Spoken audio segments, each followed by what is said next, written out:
Imagine waking up one day and not recognizing your children anymore. Imagine not being able to speak to the ones you love. This was one day the reality for my grandfather when he got dementia.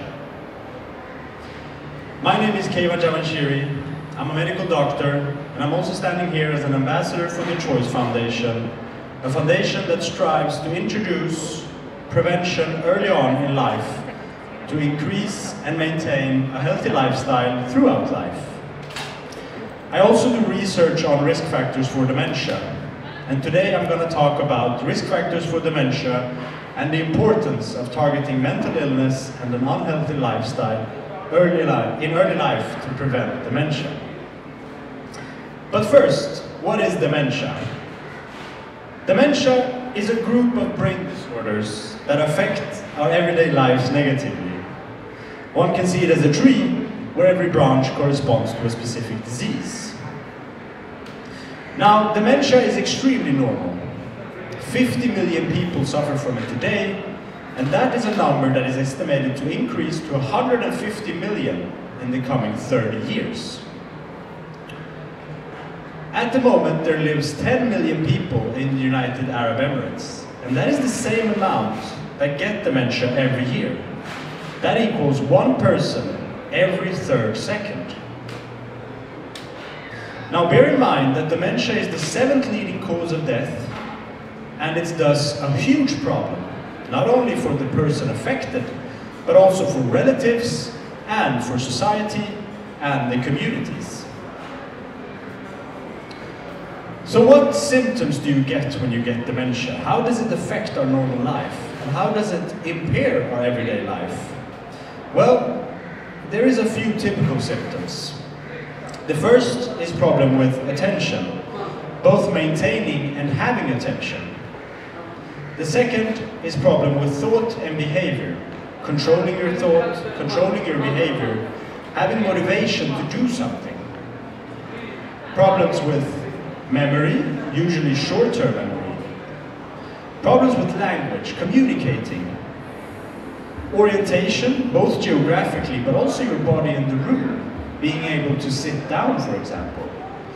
And social interaction, how you socially interact, but also how you interpret different social situations. Now, my research focuses on the most common type of dementia, Alzheimer's disease. And Alzheimer's disease is characterized by a specific breakdown in our brain, a specific protein that is there throughout life, but somehow changes shape and becomes bad to our brain and destroys our brain cells. Now, typically, Alzheimer's disease begins in part of the body that controls our memory, and then it goes on to parts controlling language and attention.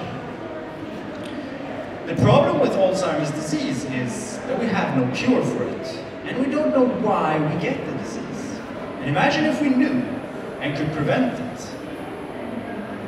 What we do know, on the other hand, is that it's a disease associated with age. Above 65 years, 1 to 2% of the population has Alzheimer's disease. Above 80 years, 10 to 15% has Alzheimer's disease. And we believe that somehow, once we get older, once the brain gets weaker, we get less resilient to disease like Alzheimer's disease. We also know that genes play a part. Specific genes lead to the development of Alzheimer's disease, leading to an early disease and a more aggressive form. Also, if you have a parent or a sibling who's had dementia, you have an increased risk, but you will probably get it late on in life. We usually say that if you have a parent or sibling suffering from dementia, you have a doubled risk, and your risk, everyone here, is 10% throughout life. And that risk will be 20% if you have a parent or a sibling suffering from dementia. Now, the second most common type of dementia is vascular dementia. And vascular dementia is characterized by damage to our vascular system, our circulation, and thus leading to an impaired blood circulation to the brain and leading to brain cells dying. And depending on where these damages happen, we get different symptoms. And it also means that we know a lot more about vascular dementia, because every disease that impairs our blood circulation, damages our blood vessels, will promote the development of vascular dementia. So we do know that heart disease, diabetes and stroke, diseases that impair our blood circulation, impair our blood vessels, lead to vascular dementia.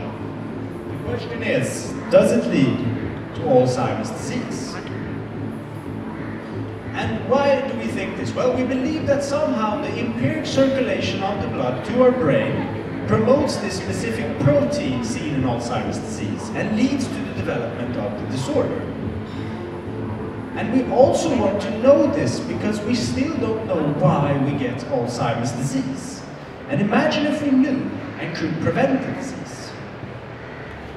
So when talking about dementia, we have three main problems. The first problem is we have no cure for it, no matter what subtype we have. The second problem is that we can't diagnose it correctly. We can't differentiate different types of dementia in the clinic.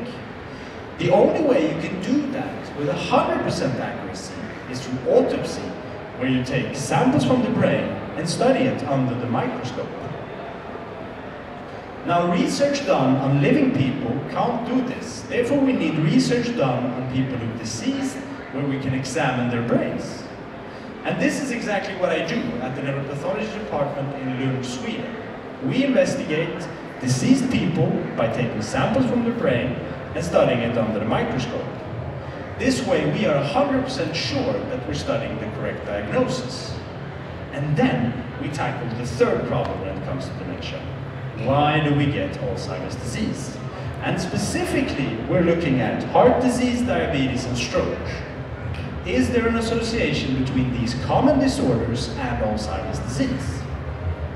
And why are these interesting? Well, these are actually disorders that we could easily prevent by information about body and health, reducing the use of alcohol, drugs, and tobacco, and encouraging a healthy diet and physical activity.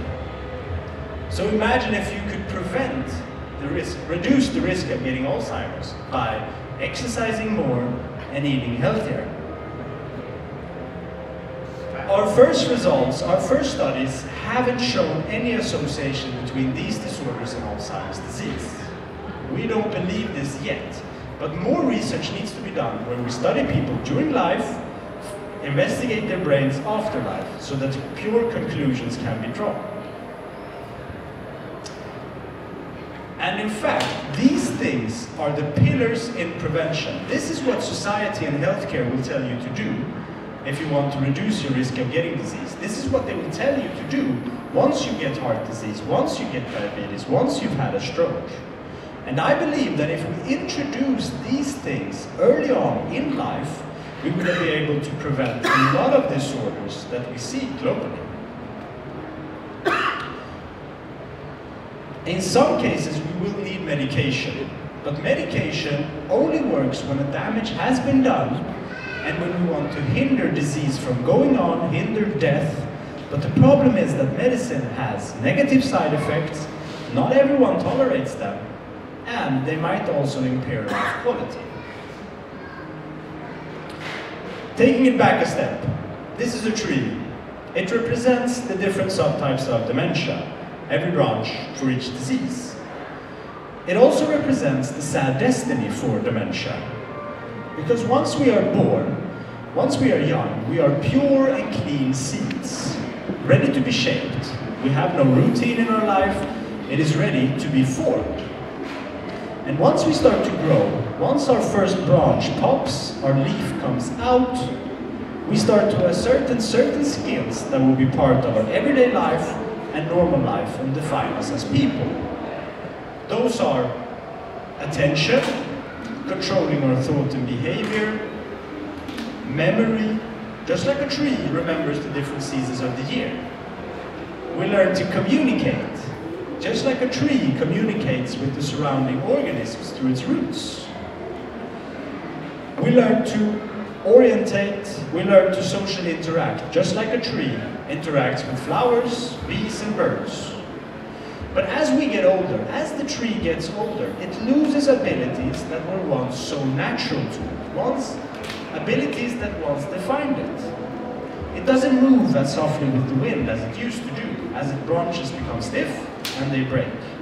It doesn't communicate with the outside world as its roots diminishes.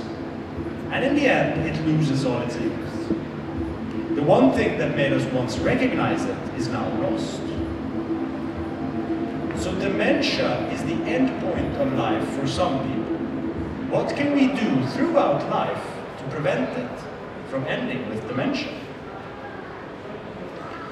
We're looking at young people, adolescents, pure and clean seeds, ready to be formed, no routine in their lives, healthy people.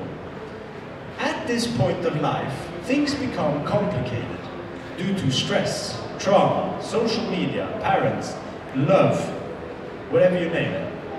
Some people will continue on a healthy path and handle this perfectly fine. But some people will end up with mental illness due to stress, trauma, family, addiction. End up with addiction alone, maybe due to misinformation. And through an unhealthy lifestyle, end up with obesity. Now what can we do? Well, at this point, they are young, before they have these disorders, we're talking 15 years of age. A huge effect could be done by simple measures, and that is to introduce information about body and health, reducing the use of alcohol, drugs and tobacco, and encouraging a healthy diet and physical activity. At this time, when we are young, we don't have any routines in our life, and that's why we're ready to be shaped and ready to be formed. It's much easier to affect us.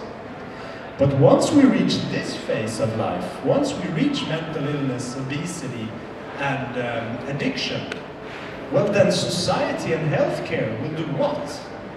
They will give you the pillars of prevention. They will give information, reducing alcohol, drugs and tobacco, and encouraging a healthy diet and physical activity. But they will also give you medication, because the damage has been done.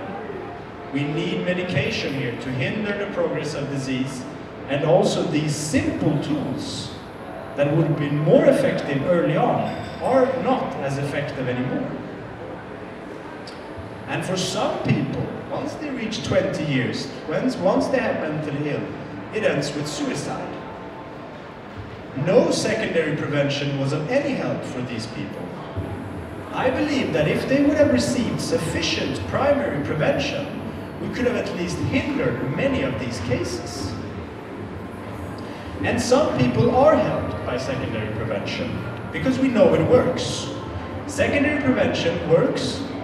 It is well studied. You have a disease, you have an action, and you have an outcome.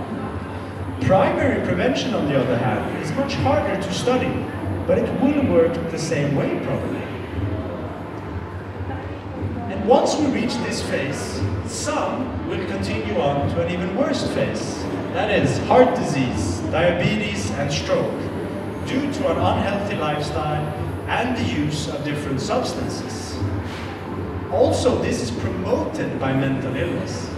People that are mentally ill use substances to feel better, and they feel so bad that they can't take care of their own body.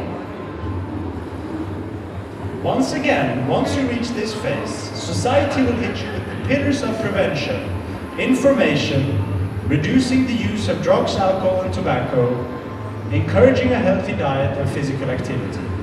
But at this point, we are too late. They are not as effective anymore, and we are in need, dependent on medication to hinder the progress of disease, to hinder death, and, as many of you may know now, to hinder the progression to dementia, vascular dementia, but in some cases, probably also Alzheimer's disease. Now, I would like with this to highlight and encourage the importance of primary prevention. Because once you look at it, once we look at prevention, we only think about the next outcome. And for young people, the next outcome is mental illness, addiction, and obesity. But it's actually primary prevention that throughout life lays the foundation for a healthy life that prevents disease.